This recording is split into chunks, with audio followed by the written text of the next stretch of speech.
Okay. Yes, we are recording.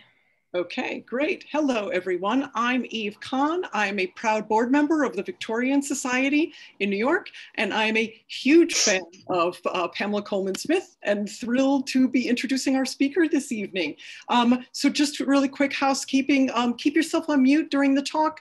Put your video on if you want. Don't turn your video off. That's totally up to you.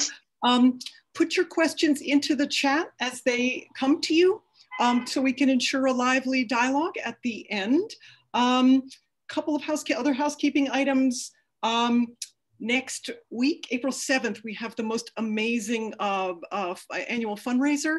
It is going to be a preview of a documentary about Loie Fuller, the great dancer. And we have two filmmakers who've been on Loie's trail, and they have amazing footage and amazing archival discoveries. And if you don't know anything about Loie Fuller, you have to see this. And if you think you know anything about Loie Fuller, you have to see this, because they have debunked so many myths and made so many discoveries about her innovations and her and how she ran her business and her extremely complicated personal life. So that is coming up. May 5th, we have a talk. We are the debut book tour lecture on with David Freeland's new book on the Waldorf Astoria. And May 10th, we are celebrating our emerging scholars, the winners of our emerging scholars event. And we have great topics coming in for that. So we're looking forward to that. And yes, so it's my honor to introduce Elizabeth O'Connor. And I have been a fan of Pamela Colman Smith and her work for a very long time.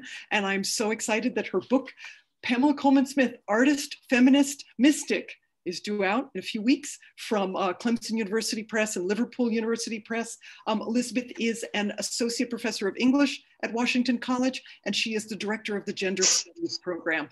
And yeah, and if you think you know anything about Pamela Colman Smith, you're in for a wonderful debunking ride. And if you don't know anything about her, you're in for an amazing introduction to an amazing protean Brooklynite. So take it away, Elizabeth. Thank you so much, and welcome, everyone. Oh, thank you so much, Eve. And thank you to you and all the members of the New York Victorian Society for inviting me to do this. I'm gonna try to share my screen and see if it will let me. Okay. Everybody see that okay? Yes? Okay. So again, this is going to be kind of an overview of Pamela Colman Smith's life and work with a focus about her time in New York. So today, Pamela Colman Smith is primarily remembered for designing a tarot deck, which has been known for most of the last 110 years as the Rider Waite deck, named for the mystic A.E. Waite, who is credited with conceiving it, and the London publisher William Rider, rather than the actual designer of the cards. This omission perfectly encapsulates Colman Smith's gendered erasure from the cultural imagination, a type of misogyny that affected many women artists and writers at the turn of the 20th century. My book, Pamela Colman Smith, Feminist Artist Mystic, contends that Colman Smith was much more than the graphic designer of the story 1909 tarot deck that served as the model of T.S. Eliot's Madame Tussauds and her wick pack of cards in the wasteland. Active from the mid-1890s through the 1920s, Colman Smith had a burgeoning editor, publisher, stage designer, and suffrage activist. Her paintings were exhibited. She also had the distinction of being the first non-photographic artist, beating out Rodin, to have her work shown at Alfred Stieglitz's 291 Gallery in Manhattan.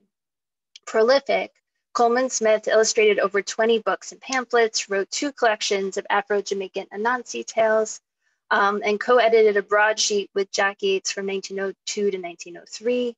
Forging her own path from then on, she created and edited The Green Sheaf, her little magazine from 1903 to 1904, and after its demise ran the Green Sheaf Press, which focused particularly on women writers.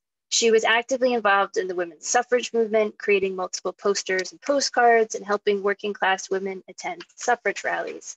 She was arrested for suffrage activities at least once. Colman Smith's letters to friends, patrons, publishers, and gallery owners reveal an irrepressible spirit who is committed to rooting out all types of hypocrisy and prejudice, including classism, sexism, and racism, but who nonetheless capitalized on racial stereotypes through her Afro-Jamaican Anansi performances. Taken as a whole, Colman Smith's prodigious body of work is particularly notable for both its hybridity and its ability to take on, and often as quickly cast aside, a range of personas and identities. And this is a photograph by Gertrude Cassibier from the late 1890s. Identity and belonging, or the lack thereof, was central to both Colman Smith's work and life as a perceived biracial, gender nonconforming person. She was born in London to wealthy white American expatriate parents on February 16, 1878. And her racial identity is uncertain, but she and her family lived as white. However, throughout her life, she was consistently viewed as an other, with contemporaries describing her as Asian, Black, or even an indeterminate creature. Given her well-documented dark skin, it seems highly likely that Colman Smith was biracial, but I have found no direct evidence to support this through my archival research. In the absence of such confirmation, what I concentrate on is how her friends, her critics, and audiences viewed her. And so, although Colman Smith spent her early childhood in England, she resided in Jamaica for about 7 years during her late childhood and early adolescence. She studied at the Pratt Institute in Brooklyn as a teenager before returning to England in the spring of 1900. While letters reveal she was close to her parents, especially her father, both parents died before she was 22. Shortly thereafter, Colman Smith wrote to an acquaintance, quote, "I've been on a good many long voyages, 25, beginning when I was 3 months old." Her peripatetic childhood exposed her to multiple cultures and laid the groundwork for her eclectic bricolage, contributing to the retreat into imaginative worlds and perpetual quest for belonging that infuses much of her work. For almost 20 years, she frequently traveled between New York and London to pursue exhibitions, publications, and public performances. Eschewing marriage and motherhood, a non-traditional choice at the time, Colman Smith instead surrounded herself with multiple groups of like-minded women artists and writers. However, in 1919, at the age of 41, she consciously rejected this nomadic artistic life and permanently settled in Cornwall. Although occasionally at odds with the more conservative locals, she continued to pursue her art and forge new communities, establishing a Roman Catholic chapel, Our Lady of the Lizard. She also settled down with Nora Lake, who was to become her companion for more than 25 years. All right. So during the approximately 30 years that she was most active, Colman Smith was involved in a wide range of groups that reflect both her disparate interests and changes in her art. When she was emerging as an artist in the 1890s, her chief influences were Arthur Wesley Dow, her teacher at the Pratt Institute, and Howard Pyle, who was a prominent American illustrator, as well as William Morris and Kate Greenaway, Walter Crane. During this period, Colman Smith also made important connections with the growing New York City-based community of women artists, including Ida Haskell, Gertrude Cassibier, and Catherine Pyle, most of whom she was to remain friends and collaborators with for many years. In 1899, she first met the British actor Alan Terry, and this is a picture. Alan Terry is here on the left, Colman Smith is on the right, and Terry's daughter, Edie Craig, is behind her, and that's Craig's partner, Chris St. John, next to them. And so she met Alan Terry, who has become a long-term friend and benefactor. She toured with the Lyceum Theater Company, making many drawings of Terry and her partner, Henry Irving, as well as business partner Henry Irving, as well as forging a friendship with the company's manager, Bram Stoker. She collaborated on several projects with all of them in the ensuing years and even performed for King Edward VII in 1904.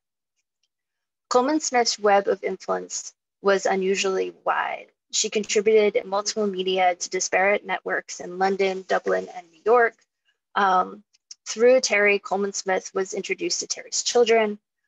She also, through them, she became introduced, along with her interest in Irish myth, to W.B. Yeats and his family, who in turn introduced her to Lady Augusta Gregory and George Russell and John Millington Synge, as well as other key members of the Irish literary revival, many of whom contributed to the Green Sheaf. Through her friendship with Yeats, Colman Smith joined his experimental group of maskers and met Florence Farr. She was initiated in 1901 into the Hermetic Order of the Golden Dawn, of which Yeats and Farr were also members. And it was through this community, with which she was associated for about a decade, that she met A.E. Waite, her future collaborator on the Tarot deck. Colman Smith widely exhibited her music pictures, works of art inspired by synesthetic visions she experienced while listening to a range of orchestral music from Bach to Debussy in England, continental Europe, and the US. This led to 3 exhibitions at Stieglitz's experimental 291 gallery between 1907 and 1909, as well as a friendship with Debussy. Throughout her life, Colman Smith consistently encountered people who did not understand her and who had a hard time positioning her within existing gender, class, and racial categories.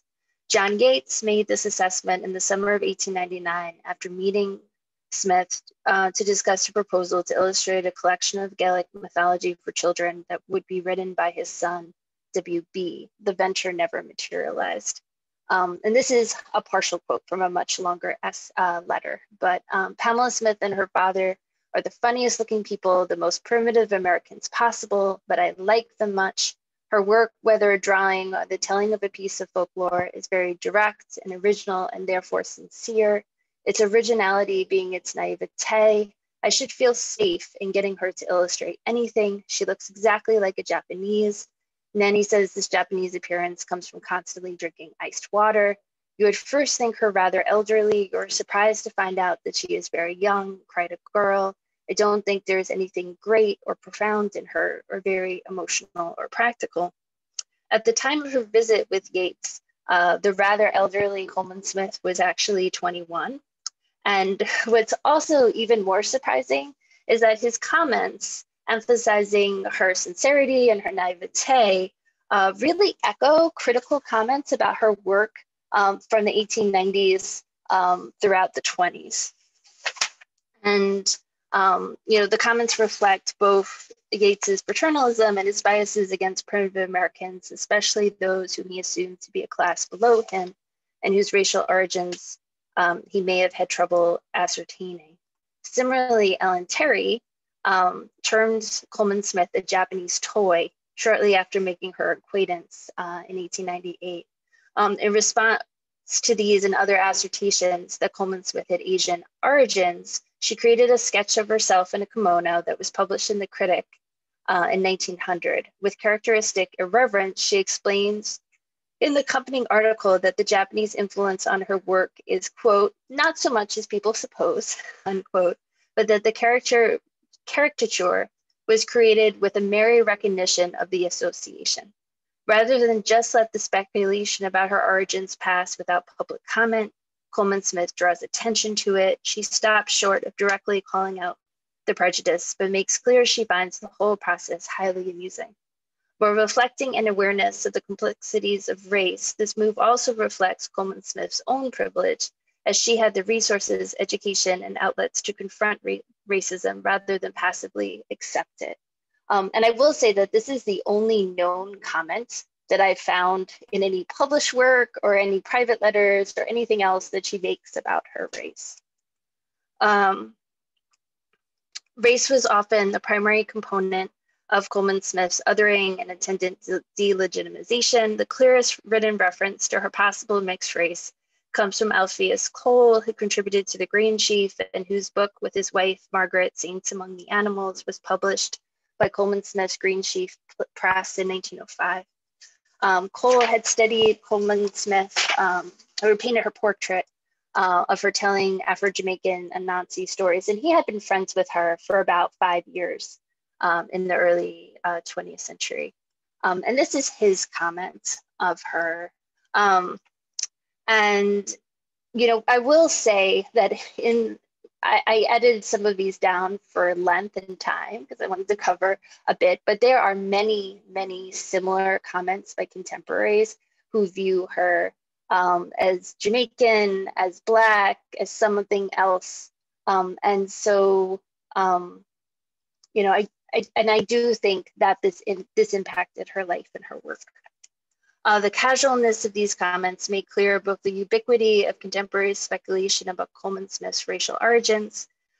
Even before Colman Smith became known for her folktale performances, she was described as a Jamaican artist, and the power and originality of her work were attributed to her quote unquote exotic origins rather than her own abilities. This reflects Mariana Tvarnik's observation that the modern West's fascination with the figure of the primitive reflects a transcendental homelessness, an American and Anglo-European anxiety about rapidly changing origins and place, an increasingly alienated and alienating world. So now I'm going to turn to her New York family. So throughout her life, Colman Smith struggled with those around her who did not understand her and had trouble positioning her within existing gender, class, and racial categories. Published accounts of her art and life also exhibit a tendency to exoticize her background and depict her, and often by extension, her art as simple and naive. A full-page 1904 Brooklyn Daily Eagle article is representative, and this is just a portion, of course. There could be no greater contrast to the ordinary, dainty young Heights girl of pretty manners or normal tendencies, conventional ways, and the usual ambitions. Yet were an Ifatanga to be danced today, Pamela Colman Smith, this odd artist, mystic girl, would be trebly qualified for its inmost place. Colman Smith's parents, Charles Edward Smith and Corinne Colman Smith, both came from prominent New York families. Her maternal grandfather, Samuel Coleman, was a well-known bookseller, publisher, and etcher in Boston, New York. He actually had a store on Broadway for many years. He was also a Swedenborgian, and his store in New York was associated with the Swedenborgian religion. They were members of the Brooklyn Heights Swedenborg Church.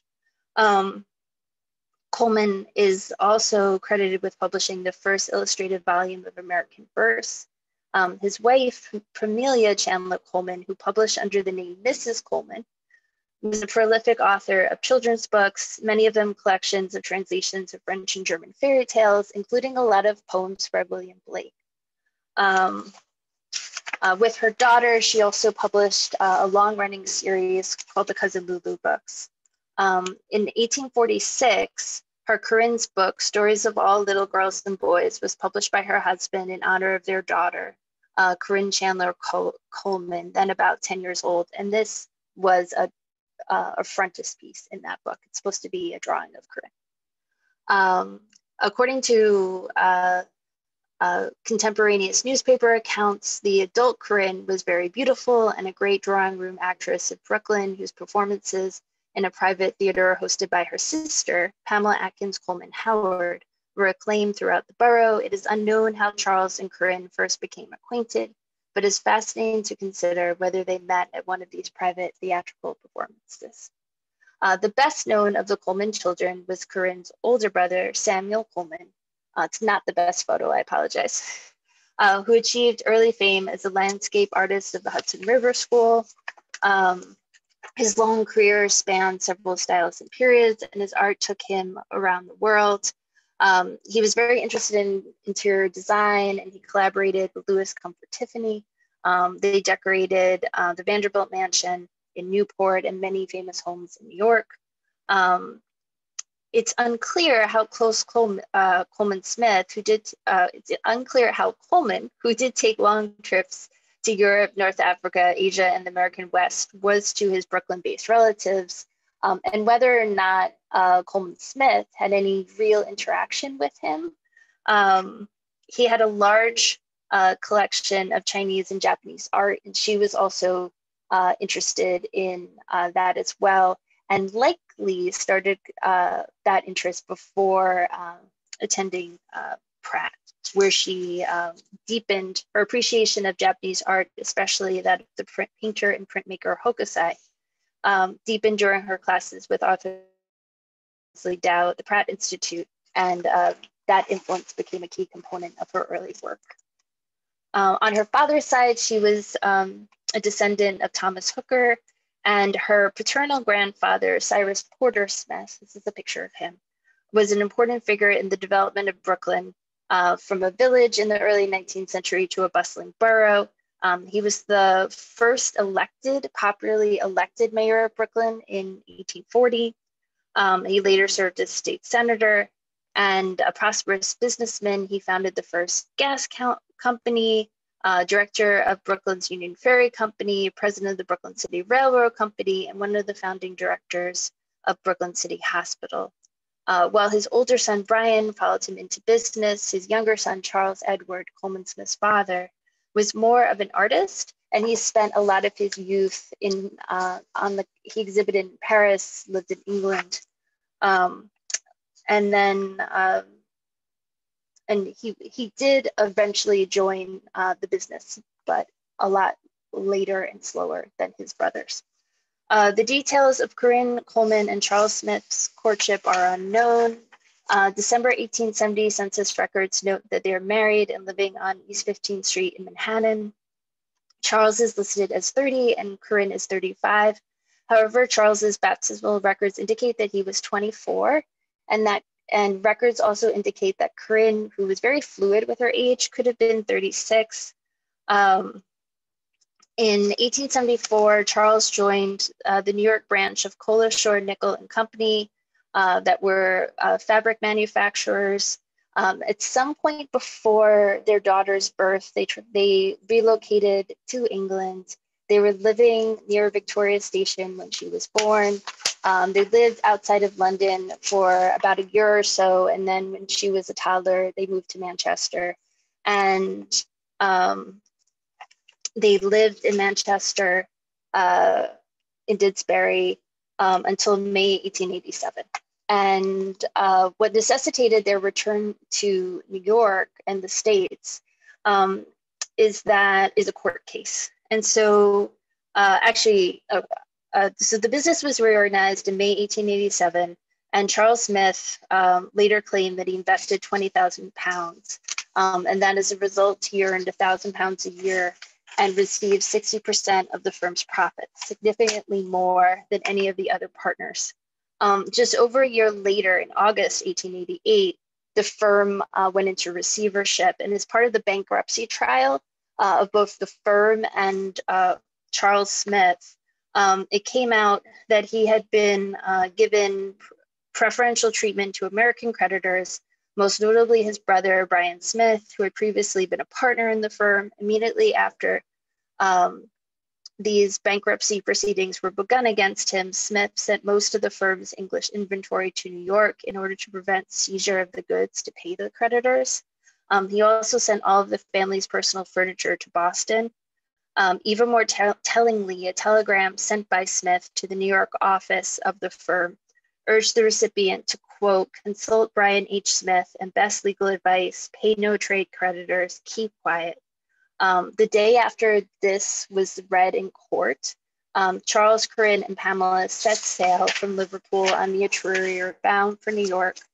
It does not appear that any criminal charges were filed against Charles Smith, but it is possible that these bankruptcy proceedings in England motivated him to seek employment in Jamaica, where he would be more geographically remote, and the family relocated to Jamaica in the winter of 1889. Charles took a job as the auditor of the West India Improvement Society. It was an American and English firm that was going to extend the railroads throughout the island.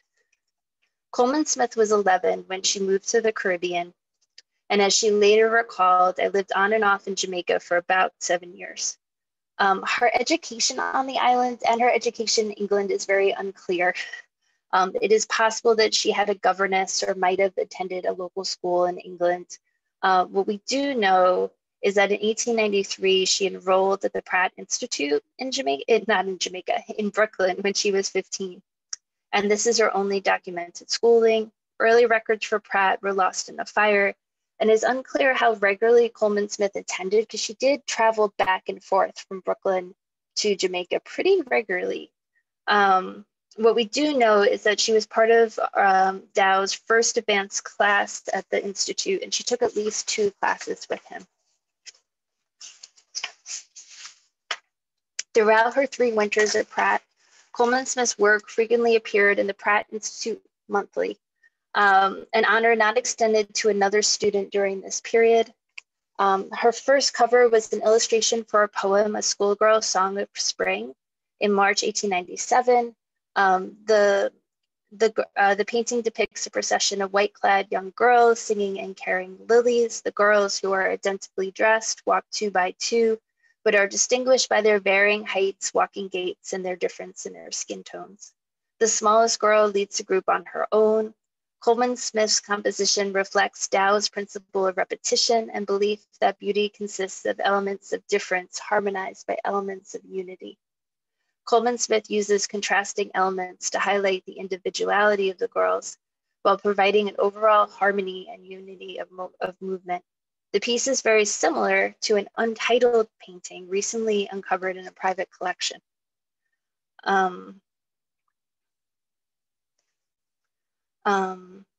Sorry, I lost my place. Although in this canvas, the singing girls wear brightly colored dresses and stand next to each other rather than arm in arm, the similarities between the 2 works are striking. Both appear to date from the late 1890s. Moreover, the movement and posture of the girls, most of whom have their mouths open in song, express a very palpable musicality, which would become a hallmark of Colman Smith's art. This also highlights that during the fin de siècle period, Colman Smith integrated Dow's ideas and techniques into her work alongside her own unique elements.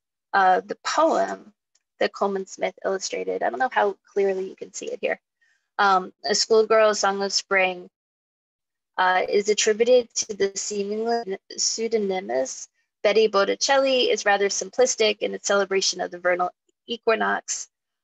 Interestingly, that poem, without Colman Smith's art, was reprinted in the March 18th, 1897 edition of the New York Times and was again attributed to Botticelli. Whether or not Colman Smith was the author, the illustrations, implicit humor, and subtle focus on key details that allow the individuality of the girls to stand out against a background of stark similarity reflects Dow's view that, quote, no work has art value unless it reflects the personality of its author.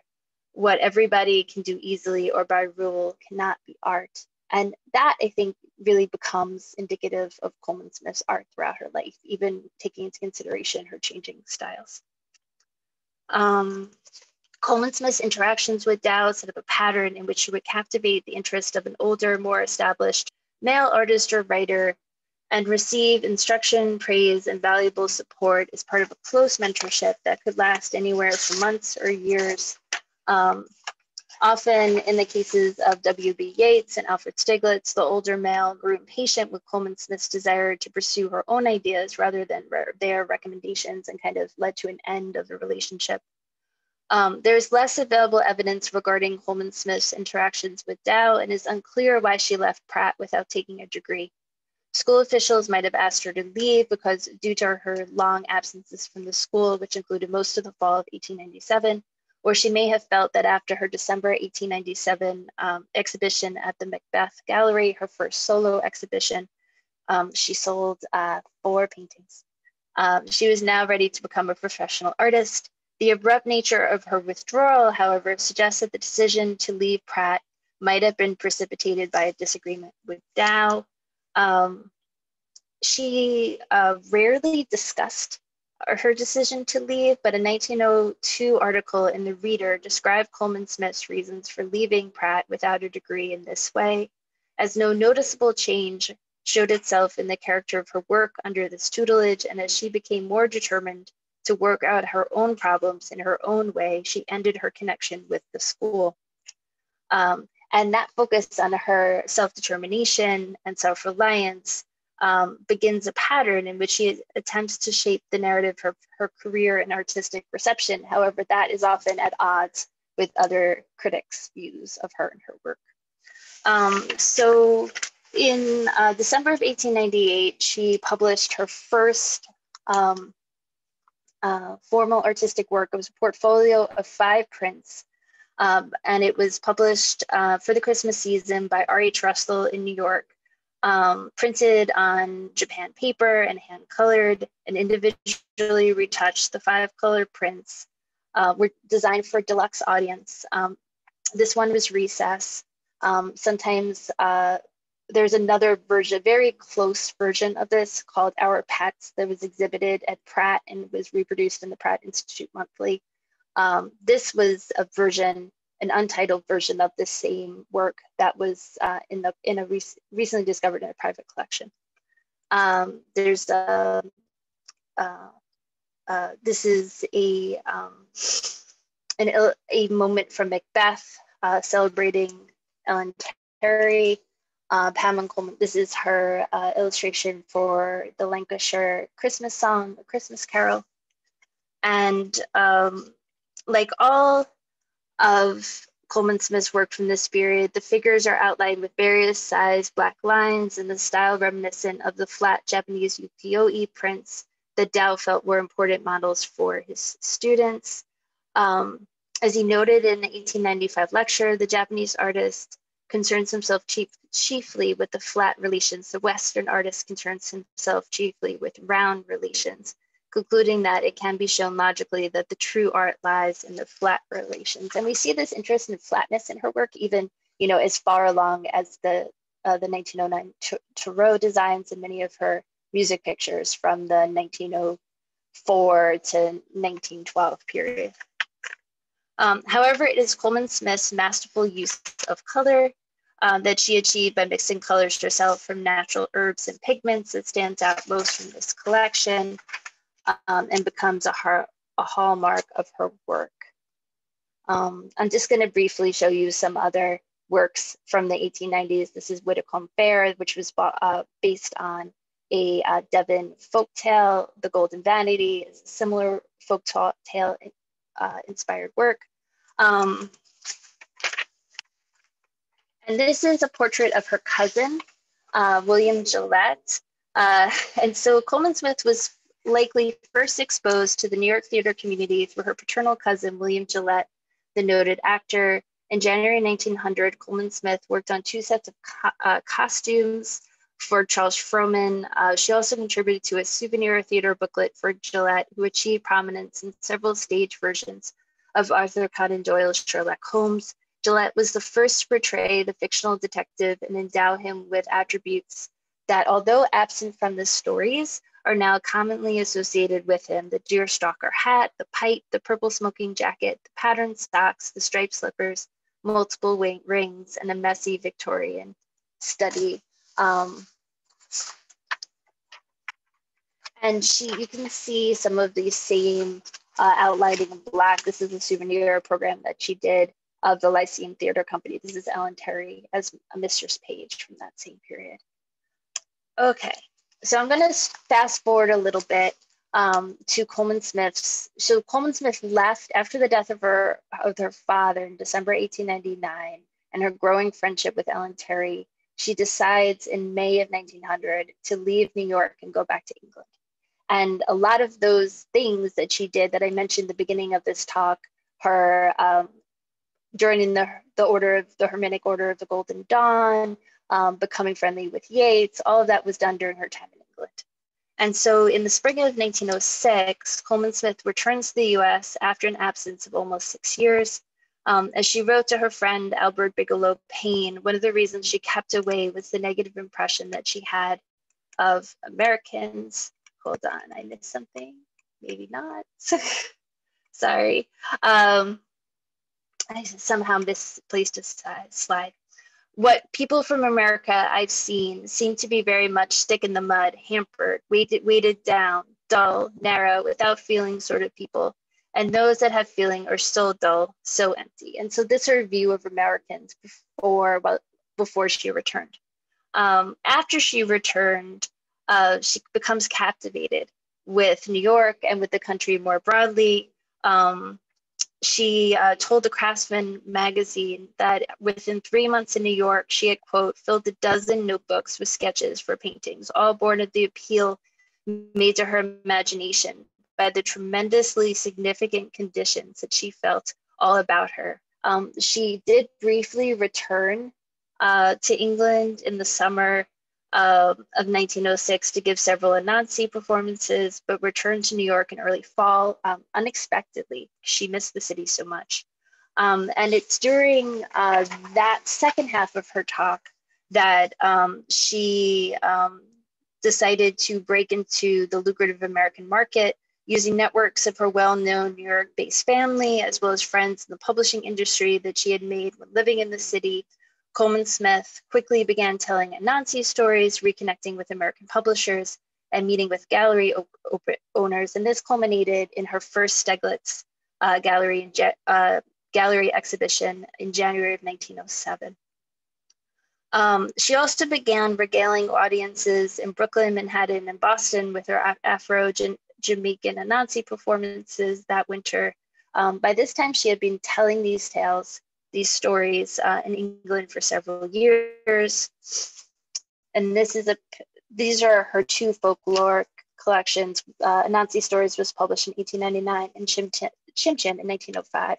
And this is her illustration of Anansi, the first known illustration of Anansi, the Spider-Man. And this is a picture of her giving a performance.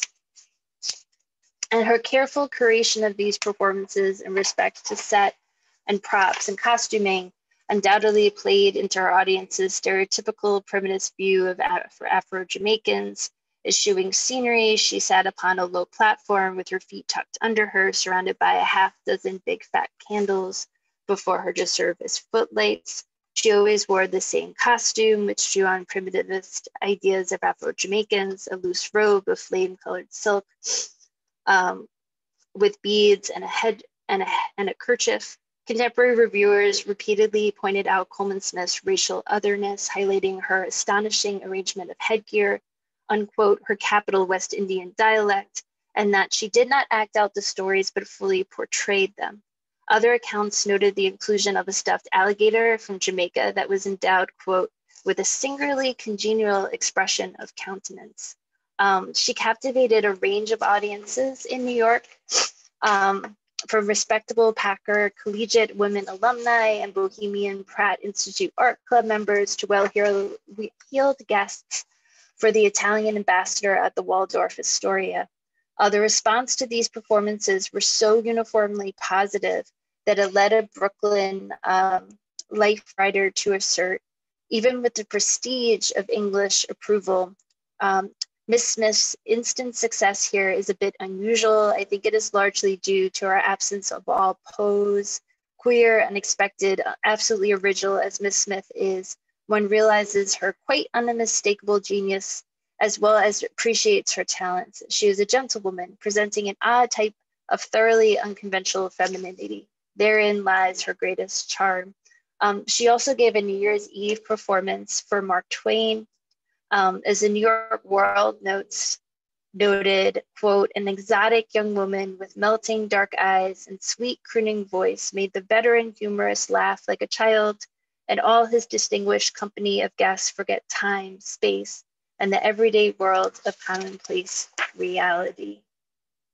Arguably, though, the most important exhibition in Colman Smith's career are the ones that helped shape both her critical and popular reception, or the 3 shows she gave at Alfred Stieglitz's 291 gallery. And this is just a picture of what the space looked like at the time. And so the story goes that in the fall of 1906, Colman Smith unexpectedly walked into the gallery with her portfolio of paintings, and Stieglitz was so impressed that he decided then and there to give her an exhibit. And in January 1907, 72 of Colman Smith's watercolors went on display in Stieglitz's attic gallery, becoming the gallery's first solo exhibition of non-photographic art. Stieglitz's close friend and associate, Edward Steichen, was outraged when he heard this news, as he was facilitating a planned exhibition of Rodin's drawings that was supposed to be the gallery's first foray into non-photographic art, and it did happen, but several months later. And so I'm just going to show a couple reproductions that were in that first exhibition. This is her Sea Creatures, which is the cover of my book. And this is, this exact one probably wasn't on exhibit. This is the Wave. It dates from 1903. There's a couple of the platinotypes that were taken of the paintings that were exhibited in 1907 show a very similar one, but not quite like this. And this is her Overture for Schumann. Initially, Colman Smith's show drew more journalists than art patrons. However, this changed when 10 days into the exhibition, art critic James Honecker visited the gallery and praised her work in the New York Sun, vividly comparing her art to that of well-known European artists such as Beardsley, Blake, Edvard Munch, and Odilon Redden. He stated that her paintings, quote, revealed the workings of a strangely organized imagination, poetic in the accepted sense it is, and something more unearthly. It particularly highlighted her affinity with Blake. Stieglitz remembered the exhibition, that it created a sensation, quote, bringing the Whitneys, the Havermeyers, the Vanderbilts, and all classes of people into these tiny rooms of ours. The place was literally mobbed. Many of the paintings from the exhibition sold, and nearly all of the most significant magazines published Colman Smith's work.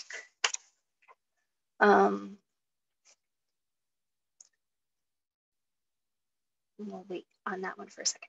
Colman Smith's attitude toward the country of her citizenship also improved the longer she stayed in New York, and she filled multiple notebooks with sketches. At least a few of these found their way into a series of impressions of New York that were included in that 1907 exhibition. A Brooklyn Life reviewer noted that the, quote, huge skyscrapers, the smoky atmosphere, the crowded streets, and the night effects are the more remarkable.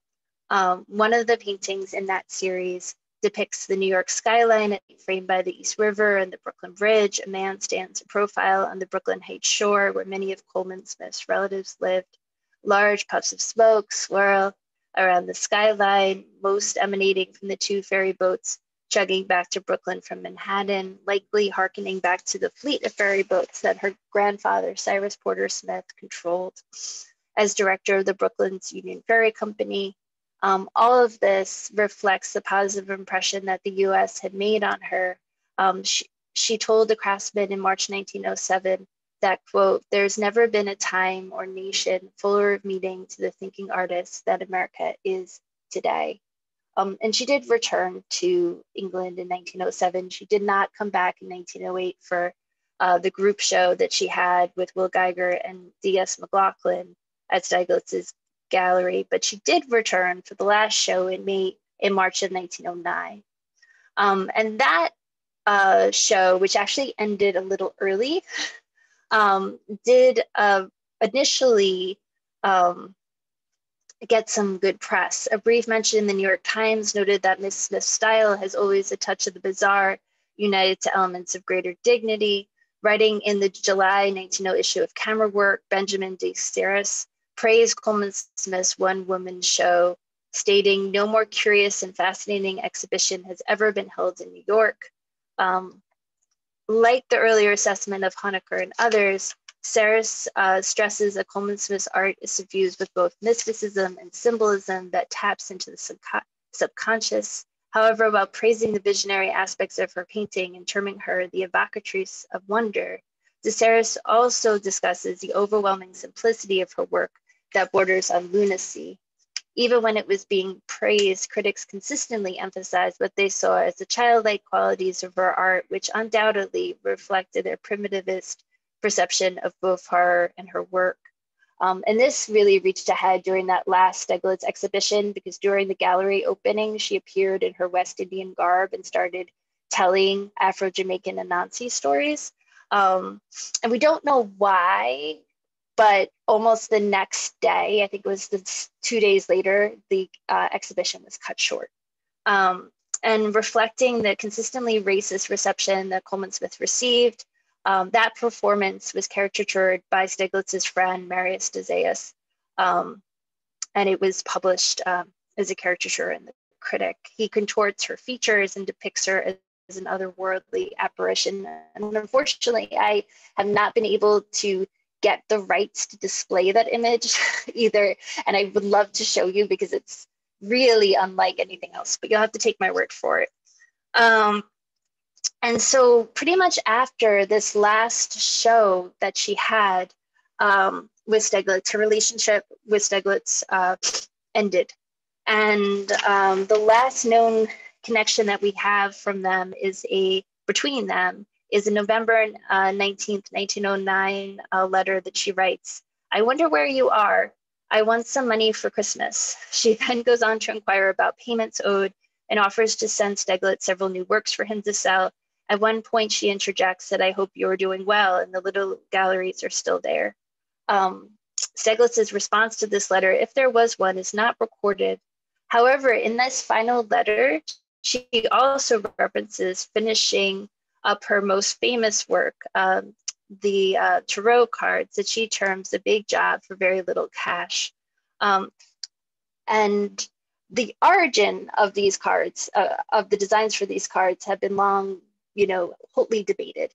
But it does seem that in this 1907, 1908 time period, when she first exhibits at Stieglitz, that she is beginning to think about these designs, because two of the paintings that are connected as with the divine, I think, have a lot of connection to the cards. And I know we're pretty much out of time, and I guess I'll just end by saying her last New York exhibition or solo exhibition was in 1912 at the Berlin Photographic Company. And it was at that exhibition that hosted, I think, 86 or 83 of her paintings that also included the full designs for the tarot cards. And they were for sale at that exhibition. And so maybe these missing designs, the originals of these missing designs are still hiding in basements or attics somewhere in Manhattan or Brooklyn or someplace else. I guess, I think I've went a little bit longer than I planned on. So I think I'll stop right there, and I'm happy to take any questions that you might have. Thank you, Elizabeth. That's absolutely fascinating. I could look at Pamela Colman Smith's work all night. We have time. We're good. We're good. You want to give people a quick sense of the places where she lived, right? Do we have her addresses in Brooklyn? And then tell us about where she retreated in Brooklyn and where she's buried. Oh, okay. So we don't know if she actually lived in Brooklyn. Her Brooklyn relatives lived in Brooklyn Heights on Amity Street and on the other street around the corner from that I'm forgetting right now the name of, that apartment. Yeah. Yeah. And then in Manhattan, we do know that she stayed in that 15th Street apartment building that I mentioned that Charles and Corinne lived after they were married. It was one of the first apartment buildings in New York, and she actually returned there with her father, and they lived there in 1898 and 1899. In London, she lived in a variety of addresses in South Kensington. Actually, in South Kensington, she lived a couple blocks away from Beatrix Potter when Potter was still living there.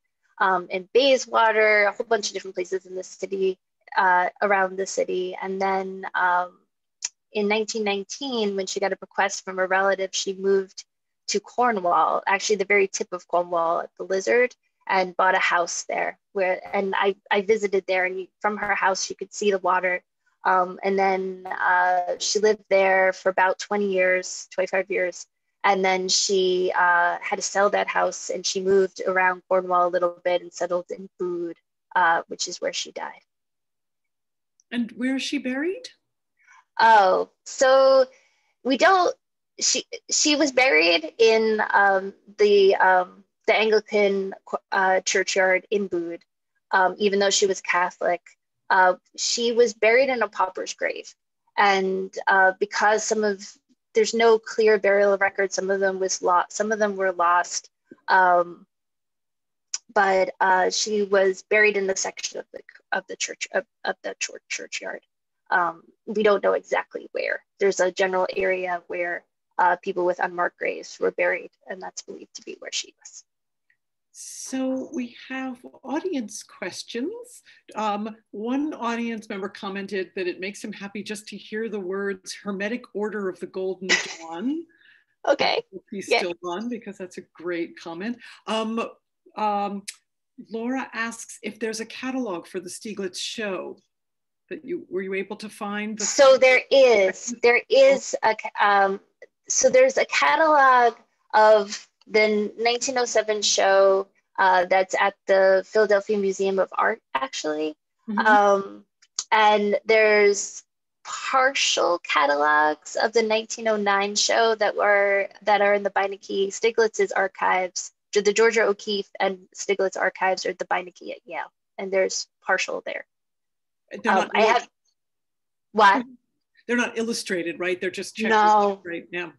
They are not illustrated. However, there was a series. Stieglitz had some people make platina type prints of most, not all, of Colman Smith's 1907 paintings, and a lot of those are in the Philadelphia Museum of Art, but not on display. They're in the archive museum section, the archive library part of it. So the questions are pouring in because everybody shares my enthusiasm for this subject. I'm so glad.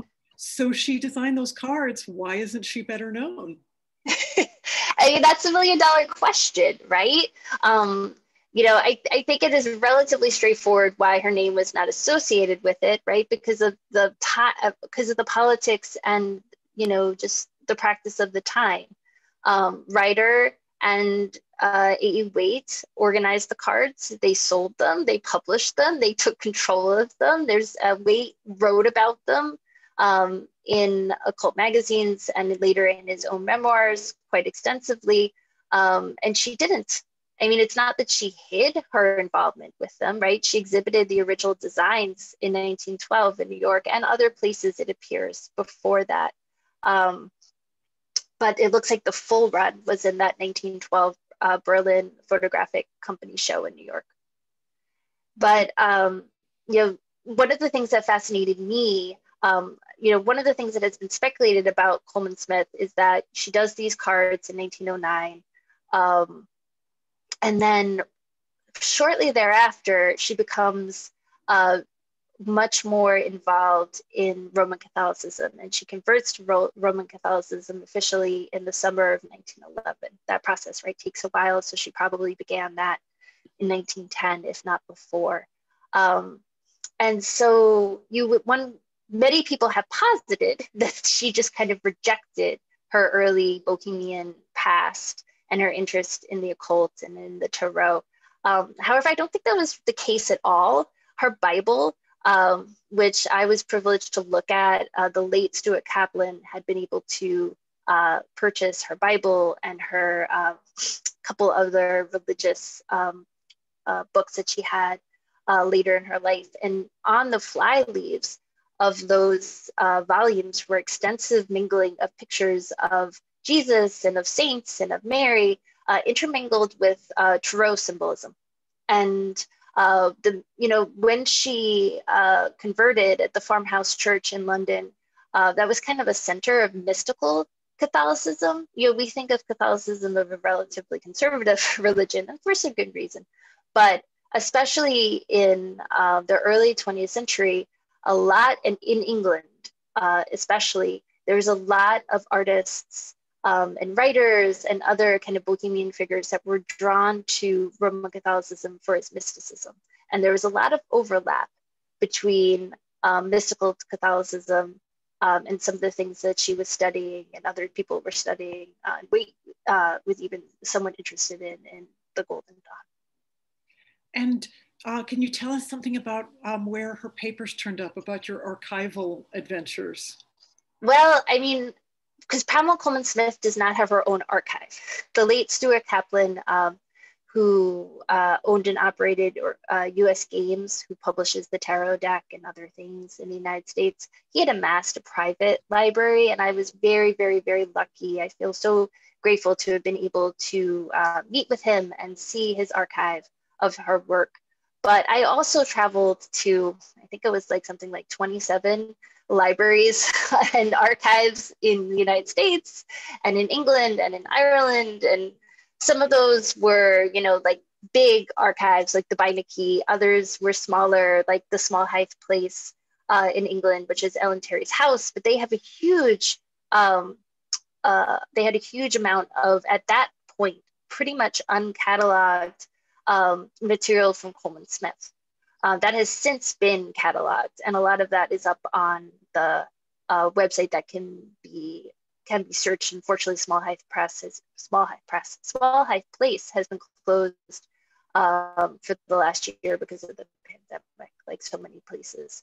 But yeah, I mean, I traveled to the Huntington, where the Alfred Bigelow Payne letters are. There's a lot in the Beinecke, which is where the Stieglitz and Georgia O'Keeffe papers are. I went to the British Museum and the Victorian Albert Museum. It just so happens that there's an extensive cache of letters that Colman Smith made to her cousin, Mary, in Pennsylvania in Bryn Mawr College, which is actually not that far from where I teach. And so I was able to go there several times. Most of those have actually been digitized. A lot of the things have been, some things have been digitized. I wouldn't say a lot. If you're interested in seeing the green sheaf, that has been digitized. So she didn't have a plan for what should happen to her legacy, right? She just retreated from the world, right? I mean, so she did kind of retreat. She consciously decided to leave London. She seemed to have been kind of exhausted. And if you Google, I just saw the question in the chat and I'll forget. So if you Google Modernist Journals Project and the Green Sheaf, it shows up. There's also a yellow 90s digitization of the Green Sheaf too. The Modernist Journals Project doesn't have the full run, the yellow 90s one does. But sorry, but that's my teacher coming in. If I see the question in the chat and I don't answer right away, I'll forget. But I wouldn't say she fully retreated. I think she was drawn to Cornwall because it was one of the places that appears to have reminded her of Jamaica. And what's funny to me is that going to where she lived in at the Lizard, at the very tip where you can see the sea from her house, and which was a short walk down to the water, to the houses in Bude and other places in that surrounding area where she lived. She was drawn to a certain type of house and a certain type of location. And I do think she wanted, she had grown kind of tired of her nomadic lifestyle and she wanted something else.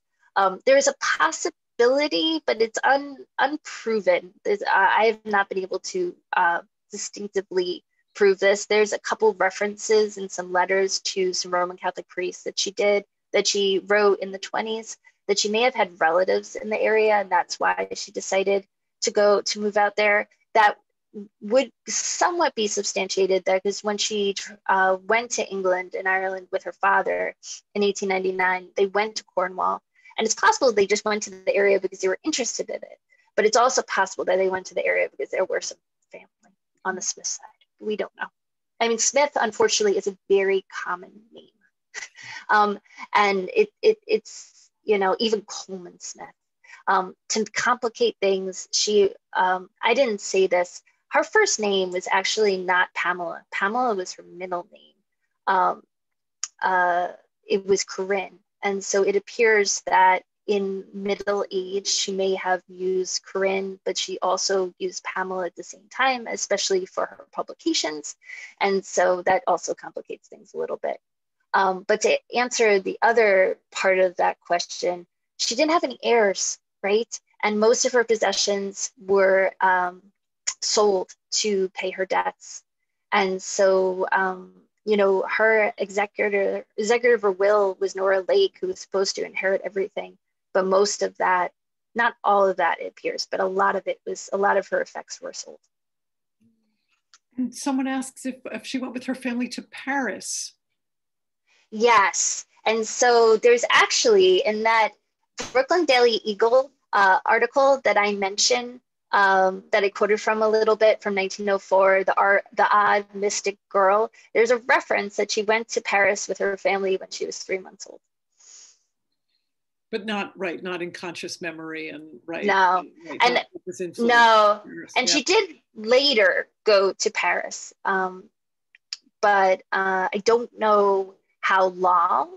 I did recently, well, not so recently right now, but near the end of writing my book, finishing up my book, I came across something that said that initially she had told Ellen Terry that she actually wanted to settle in Paris, that when she came back with Terry in 1800, she actually didn't plan on settling in London, that she wanted to live in Paris. But I don't know if she actually traveled to Paris at that time. I know they went to Bruges like a year after she came back, but that was as a group of them.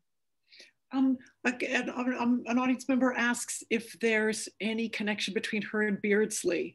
Did she like his work? Was she influenced by him? A lot of people have compared their works. So lots and lots of people, critics at the time, compared her work to him, some favorably, some not.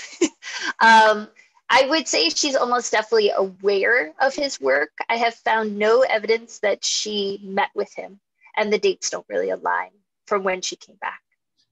And I don't know of any possibility of her family, interacting with him when they were living. So I believe, I'm sure she was aware of his work, and he was one of several influences of especially her 1890s work. But it was definitely something that a lot of critics focused on. What's her street number or name what street was she on in South Kensington? An audience member asks. Oh no. Okay. I want to say it's Cartwright, but I think that's wrong. And so I can tell you this for certain. And this is actually fun. I'm bad. I haven't, that's the kind of detail I haven't looked at for a little while, so I don't know it off the top of my head. But I can tell you this, that she also lived right across the street from Harrods. And it's now in a big apartment flat. I don't know the number, but literally like you can see from the back of the flat, Harrods is right there. And she had a Green Sheaf store that operated for a couple years. And that was directly across the street from Harrods. And Harrods was there at the time, but it was a lot smaller, of course.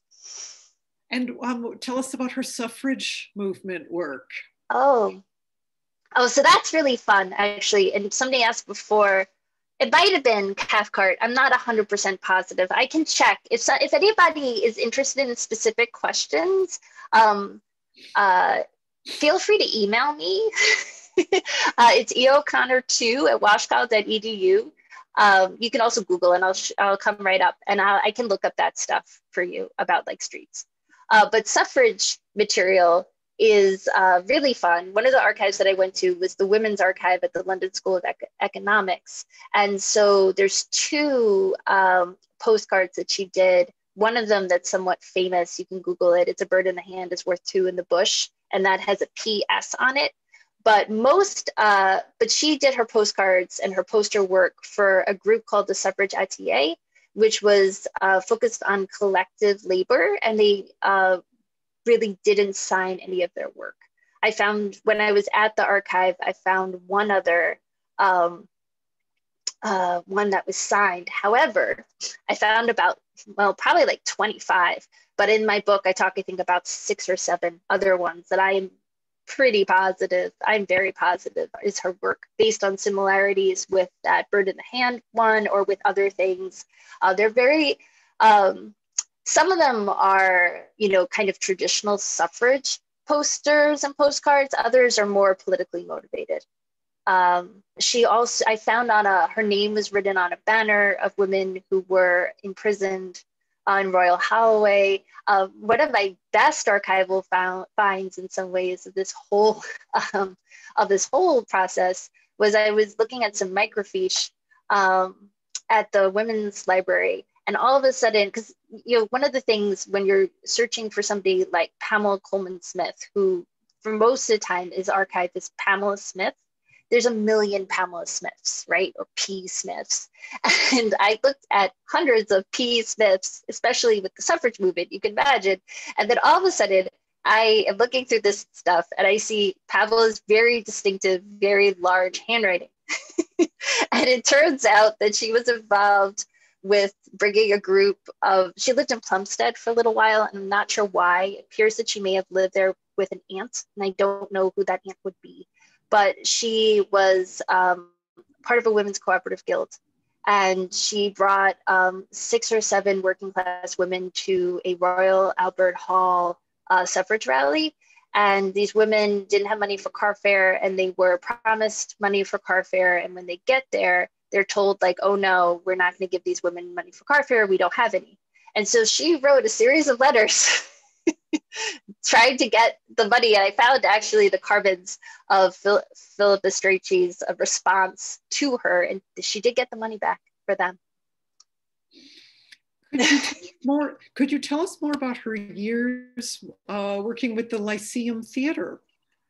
So the Lyceum Theater, right, was Ellen Terry and Henry Irving's theater company. She toured with them when she came back to England in 1900. She didn't really have any place to go or anything to do. And so for about 8 months, she toured around England. And in some of those letters that I referenced earlier to her cousin, Mary Bobby Reed, there's little drawings of her performing. She performed in like background roles.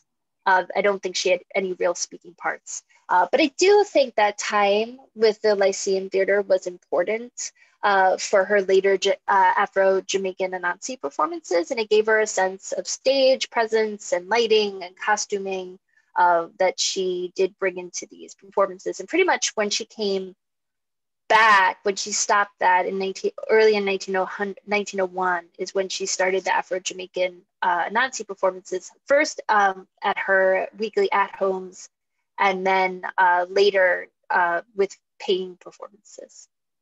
And also at Small Hythe Place in Kent, she was with that, yeah. So that was Ellen Terry's home, and Ellen Terry bought that. I'm forgetting the year right now, but I believe it was shortly thereafter, that 1900 return. It might have been like 1901 or 1902, I forget. Ellen Terry bought a lot of homes. And she actually, one of the ways that she dealt with her money was that she bought places and then put people that she knew in them and charged them rent. It was a pretty good way to actually keep your money. But Small Hythe Place, and then she owned several surrounding farms in the area, was a place that Pamela visited. Actually, the last reference I found between her visiting there or Edie and Chris St. John visiting her in Cornwall was in the late 30s, well after Ellen Terry's death. It's actually believed that, and I believe this too, I shouldn't say like in the third person, that she worked on some of the tarot designs while staying in Tower Farm, which was one of the neighboring, or Tower Cottage, which was one of the neighboring farm cottages to Small Hythe Place. Did she know Christina Broome? Why does that name sound familiar to me and I can't place it? Okay, they can email you that one. Yeah, Christina Broome, I might just be blanking right now, but the name does sound familiar. You haven't done the index yet, so when you're finished I'm definitely suffering from pandemic brain. Yes, okay, a couple more questions and then we're gonna let people go. This has been rivetingly fascinating. What was the first time you met her? Because you never forget the first time you meet the person you're destined to write the biography of, right? So I have a very anticlimactic story about that. And so I have the first time I was actually, the first time I remember consciously seeing the tarot cards, I was a student at the University of Amsterdam in, I guess it was 1998 or could have been early 99. And one of my many flatmates was obsessed with these cards, and she was constantly wanting to do readings. And I thought the cards were beautiful, and I was like really interested in the cards themselves as art objects. At the time, I didn't really have the patience to like sit and have all these multiple readings that my roommate wanted to do. But I just kind of, like, I remember learning that they were her cards, that Pamela Colman Smith was associated with them. I learned a little bit about them. I was listening to a band at the time that was also used that iconography a lot. And then I kind of let it sit. And actually, the first time that I became aware of work she did that was not the tarot deck was when I was prepping for my PhD dissertation, PhD defense at Fordham University in 2011, the fall of 2011. My dissertation was not on Colman Smith. Everybody's like, "Oh, you wrote your dissertation on her." Like, no, it was on Irish and Caribbean representations of women in the city in novels from the 20s and 30s primarily. But one of the questions at defenses at Fordham, and I guess a lot of other places, is what would you add to this project to turn into a book? And I had been thinking and looking about, earlier Caribbean writers, women writers, her Anansi stories. And then I did a little bit more Googling and I found out a little bit more about her. And I quickly procured the late Stuart Kaplan's, one of his books on her, and I became obsessed. I really did. I was very, very interested. And it was from then on, for the last, not quite 10 years, that I have been on this quest to find out as much as I possibly can about her life and work. Amazing. So two more quick questions. So when you read descriptions of late 19th, early 19th century women who were at the edge of respectability, the speculation on their race and their skin color is really endless. Mm-hmm. People must have speculated that Mr. Smith was not her father, right? So there was a lot of rumors, unsubstantiated rumors, that she was adopted was a very common one. I will say, I don't know. I will say that her birth was registered in 2 different London papers within days of February 16th. What is a little weird is that her birth was not registered until the end of March. It was actually registered on March 30th. But she was born on February 16th. And so my understanding, consulting with some historians, is that was long, even for them. But there is a letter that Colman Smith wrote to George Pollexfen, Yeats's maternal uncle, where she references, she doesn't really talk so much about her parents, but she references that her mother made choices that she didn't understand. And that, as she was in her early 20s when she wrote the letter, but her mom, of course, had died. She died in 1896. And so we just don't know, and it's one of those mysteries that is always going to be a mystery. And about speculation about racial origins of women on the margins. I mean, you're totally right, that happens. Interestingly, though, there's almost no speculation about Colman Smith's sexuality or promiscuity, none. Or alleged promiscuity, I should say. But a lot about her racial origins. And I have not been able to find a verifiable photograph of either of her parents. Oh, interesting. And I went, right. Even though they were from a prominent family, that's strange in itself, right? I have been able to find a lot of other images of her family members, and right. that drawing of Corinne as a child, but nothing specific of them. Yeah. There is a rumor that has swirled around that Charles, her father, was the product of an affair, and might have been, but I don't know. These are unsubstantiated rumors. I just want to make that very clear. And because this is the Victorian Society's New York chapter, can you just tell how you found that incredibly cool skyscraper painting?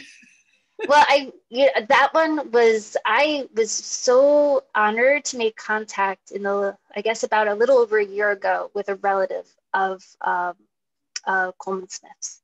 And that painting and the painting of the girls singing were in a private collection in a family home. And they were very generously shared with me. There's several other previously unknown paintings of her later work, a lot of them featuring women in really cool ways, as trees and as clouds and as waves. And I am very honored to reproduce them in the book. So even in COVID, you were able to get images of those and to get them into the book. That's amazing. Yeah. Unfortunately, I wasn't able to go and see them in person. I was hoping to, and I was invited to, but the family very, very graciously took pictures of them for me. And someday I hope I can see them. So Agnes Pelton, another Brooklynite, whose story has been compared to Pamela as Brooklynites, also Pratt connected. And so her exhibition opened at the Whitney last March for about a day and a half, and then it closed, and then the Whitney reopened. So as with your book, Elizabeth, these women, I think they want their stories told. They do. Right? And so she lingered with you, and she's on all these tarot cards, and everybody thinks they, right? Everybody's wondered what that strange. The PCS, yeah. Yes. So amazing, an amazing book. I'm really looking forward to getting it in my hands. And I'm so grateful to everyone for coming this evening. And I have a million more questions, but I'm going to let people go to dinner. I monopolize the screen. I'll talk to you later, Elizabeth, with my million more questions. Thank you so much. And the rave reviews are pouring in. Thank you so much, everyone, for coming. Really great. Thank you all for